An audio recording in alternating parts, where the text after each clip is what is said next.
अजपा जाप 4 वर्ष तक सावधानी से कर लिया जाए तो मुझे इसका जो अनुभव हुआ है परम दयालु नारायण की कृपा से कि उसे 4 वर्ष में भगवत साक्षात्कार हो जाए। नारायण स्वामी को 4 वर्ष में, तो कह रहे नारायण भगवान की कृपा से इस दास को जो अनुभव हुआ अजपा जाप से 4 वर्ष में भगवत साक्षात्कार। पर अजपा जाप एक अलग है जो निरंतर चलता रहता है, चलाना नहीं पड़ता है। इतनी व्याकुलता इन महापुरुष के अंदर थी और इतने असंग थे। एक रस्सी केवल कमर में और टाट की पट्टी की लंगोटी, बस पूरा टाट ऐसे गमछे की तरह नहीं, केवल टाट की लंगोटी, एक रस्सी बस। पूरे जीवन में गर्मी सर्दी बरसात, और व्याकुलता इतनी थी कि प्राण त्यागने के लिए तैयार थे कि मुझे कोई सद्गुरु मिले।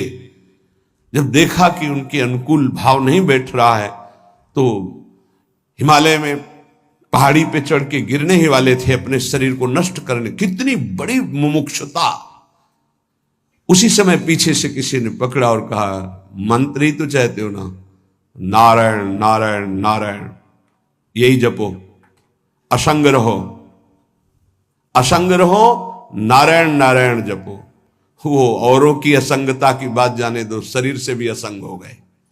वो कह रहे कि 4 वर्ष में अजपा जाप से मेरे स्वामी नारायण की कृपा से इस गुलाम को भगवत साक्षात्कार हुआ। पहला जो दर्शन हुआ, इससे पता चलता है फिर आगे दर्शन होते रहे। पीछे छम छम की आवाज आई। अचानक वो इतना आकर्षण था कि मैं मुड़ा, देखा वो विमान की छोटी छोटी घंटियां बज रही थी। 4 पार्षद जो भगवान नारायण के आसपास थे और बीच में भगवान नारायण विराजमान थे।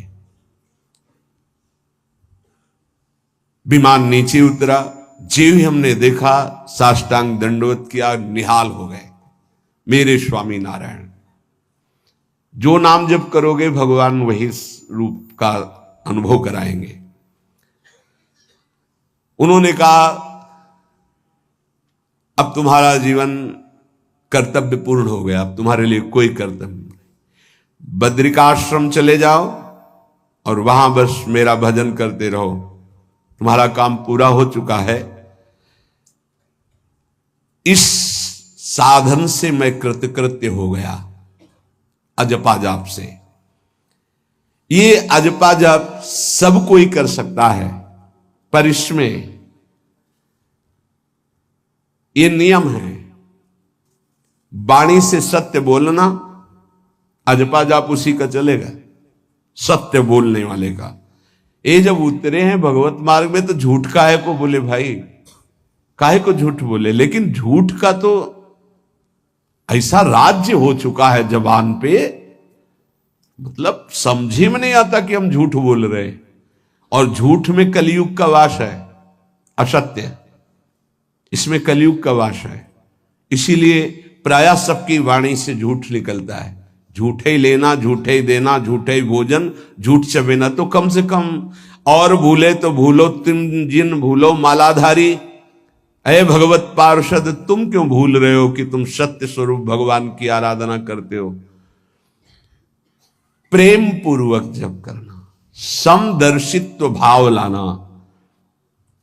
अजपा जाप 24 घंटे होता है श्वास के साथ पहले। 4 वर्ष के साधन से विमान में आए हुए भगवान नारायण का दर्शन। भाई जी महाराज का तो ऐसे दर्शन, निज पार्षद जन निज जन थे, उनके बीच में भाई जी से पूछते जा रहे हैं, पूज्य श्री जयदयाल गोयनका जी, भगवान के चरण कितनी दूर हैं? बस बोले पास हैं, स्पर्श कर रहा हो। कैसे लोगों को विश्वास होगा? कैसे? जैसे वो एक विज्ञान से पढ़े लिखे डॉक्टर, तो उनको लग रहा था कि संत ऐसा कैसे कर सकते हैं कि किसी का कैंसर नष्ट कर दे। जैसे उनको लग, पूज्य राधा बाबा के प्रारब्ध को भाई जी ने अपने शरीर पर लिया। देखो, नाटक करना अलग बात है, सिद्ध संत जन करुणामय होते हैं। कल फिर बताया था, उन्होंने अपने प्रारब्ध जो भजन साधन से एकत्रित किया हुआ उनको दिया, प्रारब्ध अपने ऊपर ले लिया, अपनी टांग कटा ली। उनका कैंसर, भाई जी अस्पताल में भर्ती रहे राधा बाबा के प्रारब्ध को लेकर के। इन संतों की महान उदारता और महिमा को कैसे कोई जानेगा। ये अजपा जाप में बड़ी सामर्थ्य है। इसमें क्या होता है कि जपना नहीं होता है, पर यहां तक पहुंचना कठिन है। पीछे बताया गया था कि इतने समय तक अगर आप वैखरी से भजन करें, परसों ही शायद चर्चा हुई थी, फिर आपके कंठ से चलने लगेगा, फिर आपके हृदय से चलने लगेगा, फिर नाभि से चलने लगेगा। ये श्वास पर अभ्यास किया जाता है। ऐसा जैसे आवाज ना निकले पर आप गुनगुनाओ, नाक की वायु को अंदर से काटते हुए नाम के द्वारा, बस आवाज नहीं निकल रही, वो क्या चल रहा है श्वास में। हमने नारायण शब्द का अभ्यास किया। नारायण स्वामी जी कह रहे, जो हमें गुरु जी ने दिया, नारायण नारायण। 24 घंटे इसका अभ्यास करते करते रोम रोम आनंद से भर गया और नारायण शब्द स्वाभाविक चलने लगा।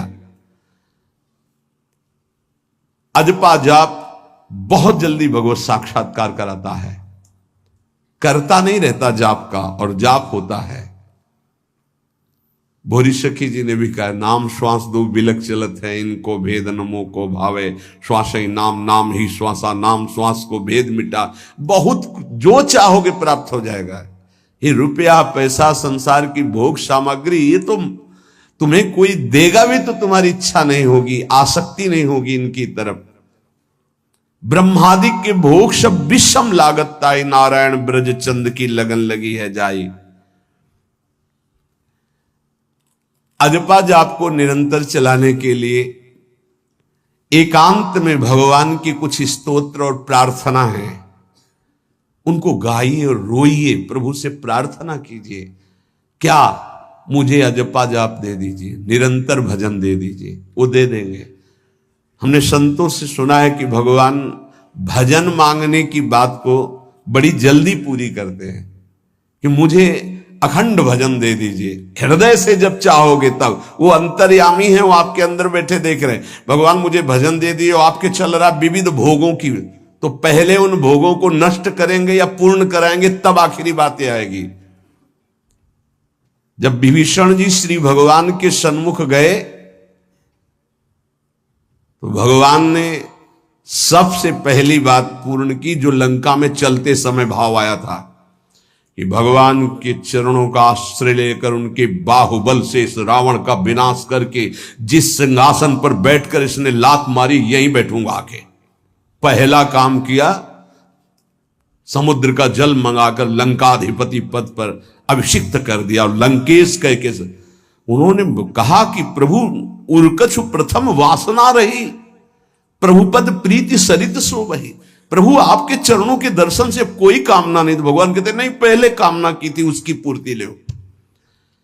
हम भगवान से भजन मांगेंगे, साथ में नाना प्रकार की वासनाएं हैं, तो इसीलिए जब बहुकाल करी सत्संगा, सत्संग सुनते सुनते ये दिमाग में बैठ जाता है कि भोग वासनाएं कामनाएं ये हमें फंसाने वाली हैं, हमें नहीं चाहिए। जब आपके अंदर से उदासीनता आएगी, तब भजन की मांग पूरी हो जाएगी। कभी कभी भगवान का गुणानुवाद करके एकांत में रोया करे साधक। कभी रोना आता है अपने इंद्रिय और मन के विलास की पूर्ति ना होने पर। इतने मोटे मोटे आंसू गिरते, तब लगता है कितने कीमती आंसू कितने घटिया जगह में गिरा रहे हो। अरे इन्हीं से प्रभु को खरीद लेते हैं। अगर उनके लिए रो देते तो इतने करुणामय है वो कि आपको आभास होने लगता। भले हम अंतःकरण उस कोटि की व्याकुलता नहीं कि मेरे प्रभु हम पर कितनी कृपा कर रहे हो, अगर हृदय से उनको पुकारे तो निश्चित वो अनुभव में आ जाते हैं। छोटी छोटी बातों में लोग रो देते हैं, ऐसे रो देते हैं, मोटे मोटे आंसू चल रहे बात में ऐसे, और प्रभु की चर्चा हो जाए घंटों, कोई फर्क नहीं पड़ेगा। ये तो आश्चर्य लगता है। और भक्तों को चाहे जितना भीषण कष्ट हो, कभी आंसू नहीं निकल सकते। जब आंसू निकलेंगे तो भगवत भाव में निकलेंगे। कह रहे नारायण स्वामी कि अजपा जाप के लिए भगवान से प्रार्थना करो, कभी कभी एकांत में उनके स्तोत्र हैं, गुण हैं, उनको गा गा कर रो, उनसे प्रार्थना करो, हे दीन बंधु मुझे अपना अखंड भजन दे दो, जो चाहिए सब प्राप्त हो जाएगा। भजन से क्या नहीं प्राप्त हो सकता। एकांत में बैठकर रोने से, ऐसे प्रतिदिन जब आप नियम बना करके प्रभु से प्रार्थना करेंगे। मीराबाई जी ऐसा ही करती थी, रात्रि में गिरधर से बात करती थी, प्रार्थना करती थी। नारायण स्वामी जी कह रहे हैं उपासक ये बिल्कुल ध्यान रखे, यदि नाम सिद्ध करना है तो झूठ बोलना शपथ पूर्वक त्याग दे। झूठ नहीं बोलूंगा, सत्य बोलना इस अजपा जाप के लिए निहायत जरूरी है, निहायत जरूरी है। प्रार्थना है, काहे को मलिन करे जिह्वा। जब हम भगवत मार्ग में चल रहे तो ये याद भूल जाती है हमें कि हमें सत्य ही भाषण करना है, असत्य नहीं बोलना। ये हमें भूल जाते हैं। क्यों भूल जाते हैं? क्योंकि माया का ऐसा प्रभाव। अगर हम भजन के प्रेमी हैं, भजन बढ़ाना चाहते हैं, तो हम झूठ क्यों बोले? सारे जगत में जो भी तुम्हारे सामने आवे, दृष्टि से उसको जरूर देखकर एक बार प्रणाम करो, मेरे प्रभु इस जीव जंतु के रूप में, जड़ के रूप में, चैतन्य के रूप में। इससे तुम्हारे हृदय में पवित्रता बढ़ेगी, अजपा जाप चलने में सहायक होगा। सत्य बोलना, भगवान से एकांत में रोकर प्रार्थना करना, सबके प्रति भगवत भाव रखकर प्रणाम करना, जिससे तुम्हारा कहीं दोष दर्शन नहीं होगा।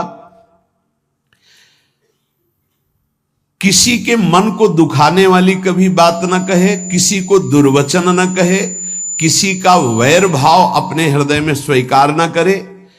ये साधन मैंने स्वयं किया है नारायण की कृपा से।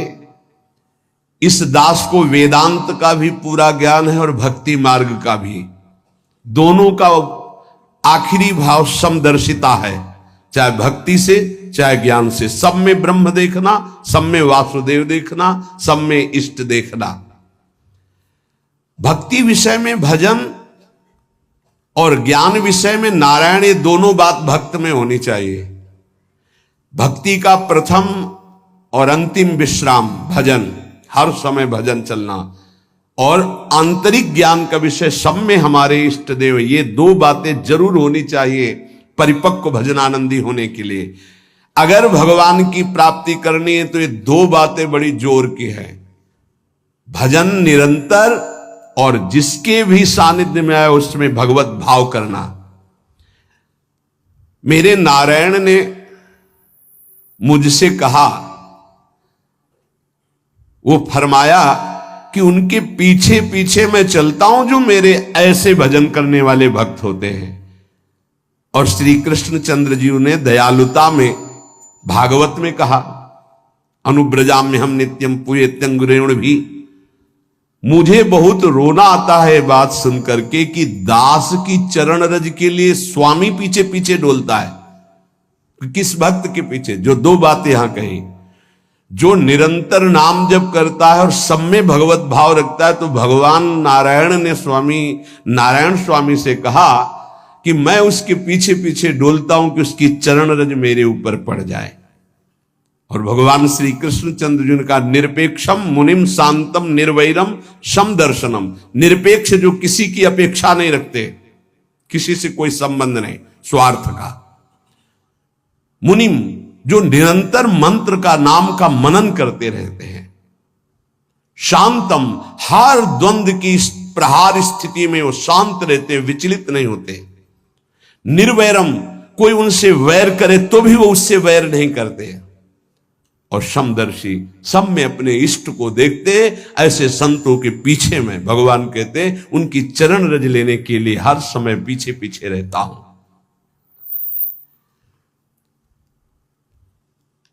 अहिंसा परमो धर्मा शास्त्रों में वर्णन किया गया है। इसलिए किसी भी जीव को कष्ट नहीं पहुंचाना है। गर्दन झुका करके रास्ते में चलना सीखो कि नीचे कोई जीव तो नहीं दब रहा हमारे पैर से। शरीर को सावधानी पूर्वक, किसी को दुख ना पहुंच जाए मेरे शरीर से। वाणी को संभाल कर, किसी के हृदय में बाण ना लग जाए, वाणी का बाण ना लग जाए। बाहर का प्रहार तो सहा जाता है, लेकिन जब हृदय में शब्द चुभता है वचनों का, ये बाण खरकता रहता है। किसी भी जीव को कभी मारना नहीं, वो तुम्हें नुकसान नहीं पहुंचाएगा। गीता वाटिका में सांप निकला, फण वाला कोबरा। राधा बाबा ने कहा देखो अभी केवल हमने देखा है, अगर और लोग देखेंगे तो आपको पीड़ा पहुंचा सकते हैं, इसलिए एक लकड़ी उठाई और कहा मैं रास्ता बना रहा हूं, आप इधर से चले जाओ। ऐसे किया, सांप उधर चला। सब में भगवान है। अगर हम भगवत भाव करते हैं तो निश्चित वहां से कोई विरोध नहीं होगा। जब हम भगवत भाव करते तो सर्वात्मा भगवान वहां विराजमान, कैसे आक्रमण करेंगे। जैसे रत्नावती जी के लिए माधव सिंह ने जंगली शेर पिंजड़े में बंधवा कर वहां लाए, और ऊपर से बालकनी से पिंजड़े का ऐसे खींच दिया गया, शेर बाहर निकला दहाड़ता हुआ। और वो पूजा में थी ठाकुर जी के। संतशाला में बहुत से संत विराजमान थे। दासी ने कहा महारानी सावधान, सिंह। आरती करने जा रही थी मुड़ी, और कहा नहीं, सिंह नहीं, नृसिंह। हमारे भगवान नृसिंह देव पधारे। और थाल लेकर मुड़ी तो जैसे सीधी गाय ऐसे खड़े हो गए। तिलक लगाया, आरती की, प्रणाम किया। सिंह घूमा और छलांग मारी ऊपर, जो बालकनी में राजा के पार्षद उसको बंदी बना करके लाए, सांप को फाड़ और जंगल में। किसी संत को, रत्नावती जी को या किसी को वहां कोई क्षति नहीं, लेकिन जो उनकी क्षति के लिए लाए थे उनके लिए वो सिंह, इनके लिए वो भगवान नरसिंह।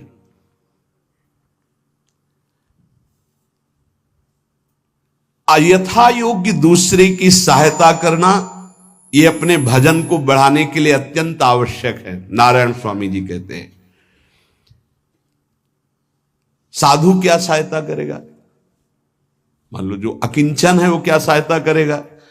तो विद्या दान सबसे बड़ा दान है। तुमने जो शास्त्रों में स्वाध्याय किया है, जो अनुभव किया है, वो दूसरों को दो। जो अधिकारी है, जो दैन्य है, जो सुनना चाहता है, उसे जरूर सुनाना चाहिए। जो विद्या का दान करता है, भगवान का भजन बहुत सहजता से होने लगता है। दूसरे को भजन में लगाने की बात, इसीलिए जैसे आप गृहस्थ में हैं तो आप अपने परिवार के छोटे बच्चे बड़े सब 5 मिनट आप राधा राधा कहिए, आप 10 मिनट भजन कीजिए, आप स्वयं कीर्तन कीजिए, पूरे परिवार को सुनने को मिले, बहुत लाभ मिलता है। सब अगर नगर कीर्तन करें तो लाखों लोगों के पाप नष्ट हो जाए, आपको बहुत जल्दी भगवत प्राप्ति हो जाए। ये साधन होते थे। अब क्या हो गया कि इतनी भजन के प्रति लघु बुद्धि हो गई कि शर्म लगेगी कि हम पूरे गांव में कैसे कीर्तन करें।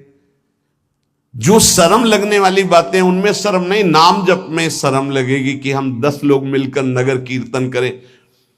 पहले ऐसा था, प्रातः 4 बजे गांव के 10-20 लोग बड़े बूढ़े मंजीरा लेकर, ढोलक लेकर के आसपास गांव में फेरी देते थे, जिसे प्रभात फेरी कहते थे, और वो नाम कीर्तन करते हुए कितनी सुंदर प्रथाएं थी।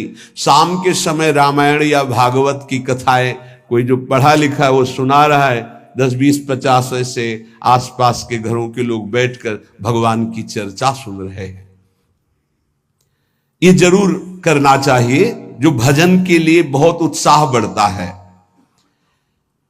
ध्यान करते समय, भजन करते समय मन तुम्हें घुमा घुमा कर माया में फंसाएगा।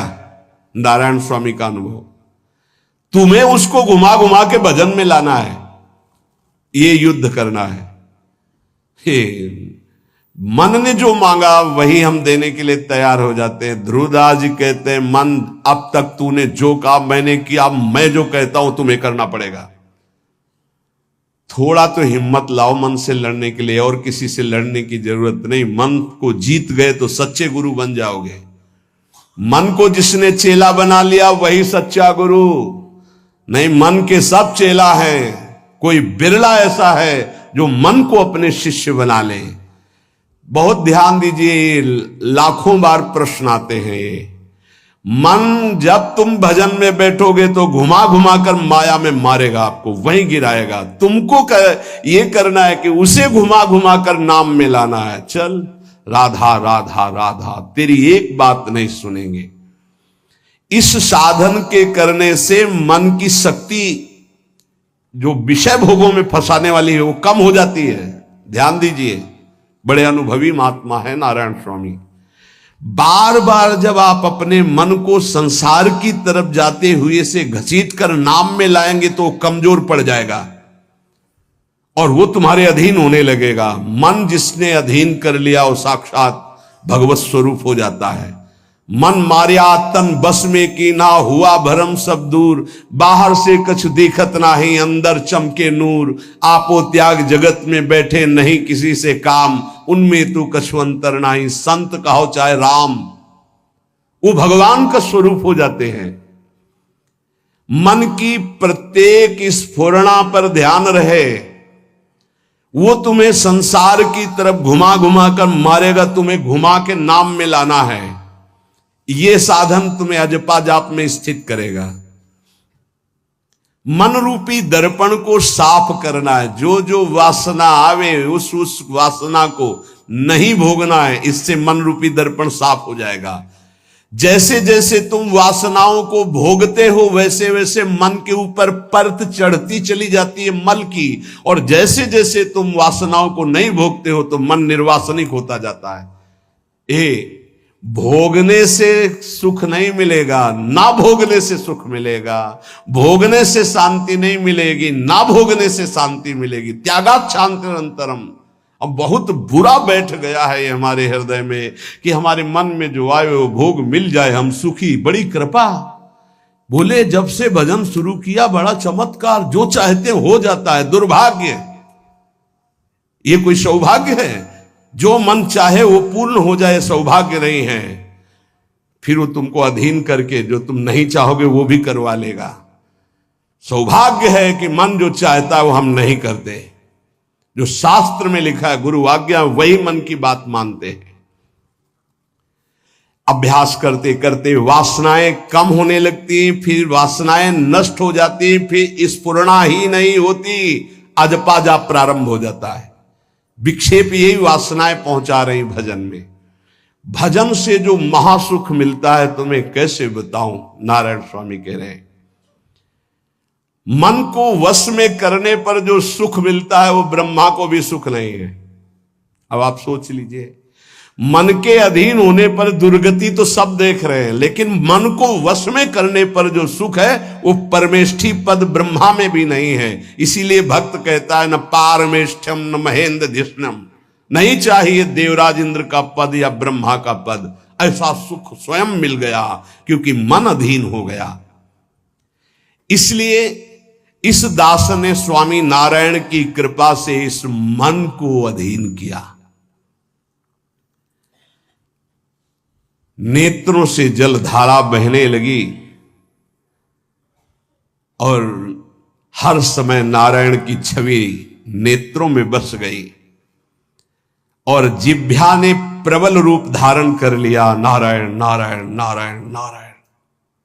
अभी जिह्वा प्रबल रूप, समोसा चटनी ये वो कैसे नाम मीठा लगे। राधा नाम सुधा रसम, पानी आया मुंह में? नहीं।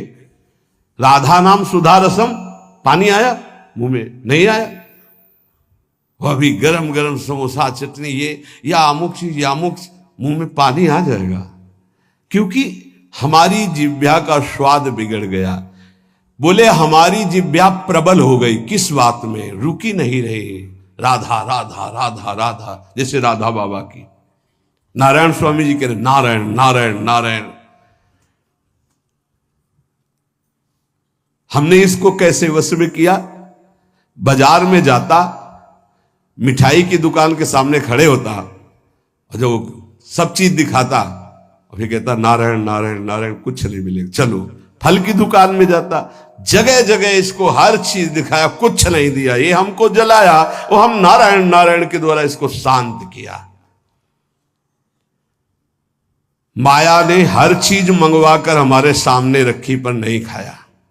ध्यान दीजिए, महापुरुष अपने इसको लिखने के पहले उन्होंने लिखा है कि मैं कोई लेखक नहीं हूं, मैं उन साधकों के लिए जो भगवत साक्षात्कार करना चाहते हैं उनके लिए रात्रि में अपने प्रिय नारायण का भजन रोक करके कुछ बातें लिख रहा हूं। अगर इनको स्वीकार करोगे तो आपका भी अजपा जाप चलने लगेगा, आप भी भगवत साक्षात्कार कर लेंगे। जब हमने देखा कि बहुत सुंदर सुंदर भोजन बन करके हमारे सामने माया भेजने लगी, नारायण भेजने लगे, ऐसा नहीं कह रहे, देख लो साधक की चतुरता देखो। माया हमारे सामने अच्छा अच्छा भोजन पकवान, पर मैं कभी उन अच्छे भोजन को नहीं पाता, मामूली साधारण उससे निकाल करके भोजन पाता। जितने सिद्ध हुए हैं उनकी रहनी है ये है। मिठाई चरफरा स्वादिष्ट जवान पर ना रखने का नियम ले लिया, ये बड़ी बात है। अभी कुछ समय पहले एक महापुरुष पधारे, उन्होंने पहले आजीवन मिठाई छोड़ दी, कोई मीठा, फिर नमक छोड़ दिया, फिर भगवदाकार वृत्ति में शरीर भी छोड़ दिया। क्या महापुरुषों ने पाया है कि हम प्राण और शरीरों को इस सब कुछ समझते। पहले ही बता दिया था 3 दिन पहले कि अमुक समय में शरीर छूटेगा, और हंसते खेलते सबके सामने शरीर समाधिस्थ होकर छोड़ दिया। मिठाई स्वादिष्ट चरफरा चाहते हैं अजपा जाप, लेकिन गुलाब जामुन पा करके, बढ़िया बढ़िया पदार्थ पा करके, भाई इनका प्रभाव है, ये भजन में नहीं लगने देंगे, देख लेना, भजन में नहीं लगने देंगे। और अभी 10 दिन केवल हमें समय दो आप, फिर हम आपको देखेंगे कि आप कितना भरपेट भोजन पाते हैं। किसी भी मिठाई में चीनी नहीं पड़ेगी और किसी भी दाल या कढ़ी में नमक नहीं पड़ेगा, मिलेगा सब कुछ। खीर भी मिलेगी, गुलाब जामुन भी मिलेगा, पर चीनी नहीं होगी। दाल भी होगी, सब्जी होगी, कढ़ी होगी, पर नमक नहीं होगा, चलेगा। 10 दिन बाद आप देखो अगर पेट न पचकने लगे तो स्वाद ही नहीं मिलेगा। ये क्या हो रहा है? ये जवान को संभालना है अजपा जाप के लिए। वो गोस्वामी तुलसीदास जी ने भी कहा है, अगर लोन बिना सब्जी और ऐसे सीठा भोजन तो बहुत जल्दी नाम सिद्ध हो जाए। तो हम कह रहे चलो ऐसा नहीं सही तो पर सात्विक और थोड़ा पाना सीखो। देखो माया की व्यवस्था में कमी नहीं रहेगी, व्यवस्था तो बहुत जोर की होती रहेगी, आप चिंता ना करें। खाते खाते मर जाएंगे, भोजन कम नहीं होगा, ये सृष्टि का क्रम है। आप अपने अगर जिह्वा को आपने विविध प्रकार का स्वाद दिया तो इस दास ने जो अनुभव किया कि नाम जप नहीं चल पाएगा निरंतर। नारायण स्वामी कह रहे हैं देख लो नाम चलाना है या रसेंद्री, थोड़ा नमक कम हो, नमक डलवा। अरे यार कभी कभी तो साधु को ऐसा सौभाग्य मिलता है कि नमक ना हो, कभी ऐसा बिगड़ा है चुपचाप दबा के प्रसन्नता से मन की इंद्री को नहीं शांत, कैसा भोजन, बहुत प्रसाद, बहुत सुंदर था। कभी ऐसा कभी नमक ना हो, कभी का नहीं मांगना चाहिए, कम से कम थोड़ा तो कभी कभी अवसर मिले ऐसा। कभी खीर बनाओ चीनी ना डालो, देखो ना बिल कभी ऐसा। फिर देखो खीर कौन मांगता है, 1 दोना के बाद मान लो उपदेश हो गया कि तो 1 दोना के बाद खीर नहीं, वो अजपा जाप के लिए खीर मना है अजपा जाप के लिए। ये रसेंद्री का विलास बहुत विचित्र, बहुत विचित्र है। खाते खाते मीठा शुगर हो गया, खाते खाते परेशान, लेकिन फिर भी रसेंद्री नहीं मानती।